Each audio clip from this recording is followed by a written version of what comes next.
食药署前昨仔公布，伫个全国4500多间药局，拢会当去免费领新冠肺炎的快筛试剂。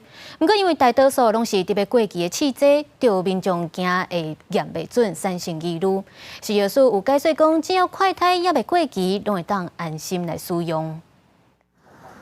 即马侪药局拢有免费提供快筛予民众，疾管署甲药师工会合作，对5月初六开始，全国有4500多间药局免费提供新冠肺炎的快筛试剂，总共1000万剂。民众免证件就会使领，无限制数量。也毋过，这快筛多数拢是要过期的，为民众嘛对快筛的检测效果产生疑虑。你好像快要过期，然后以多出来的借口去发给大家。 我觉得那是观感上的问题，应该不会啦，因为如果没有过期，应该都还可以用。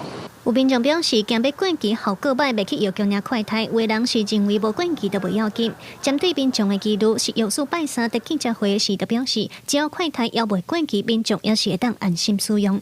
厂商通常会采取保险的做法，就是在真正它的效期之前，采取一个比较安全的期限来定为它的有效期限。但是过了这个有效期限后面的时间，我们没有人知道。 厂商真正的数据在哪里啊？所以究竟是1天、1周、1个月、半年，没有人知道。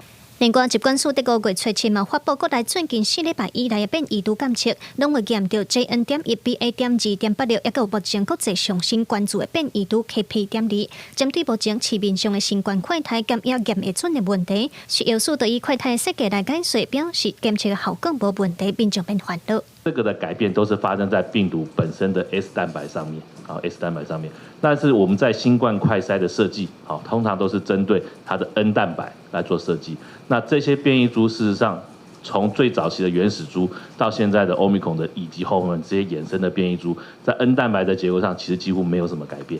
所以这就是为什么目前几乎所有的核准的新冠试剂，其实在侦测上都不会产生问题。 食药署嘛提醒民众，无论是药局领的快筛，还是厝内也袂用到的，伫咧使用进前一定要注意包装面顶的标示的期限，若是已经过期，呼吁民众照一般本水的方式等掉，卖个用。记者卢尚如、王可轩台北报道。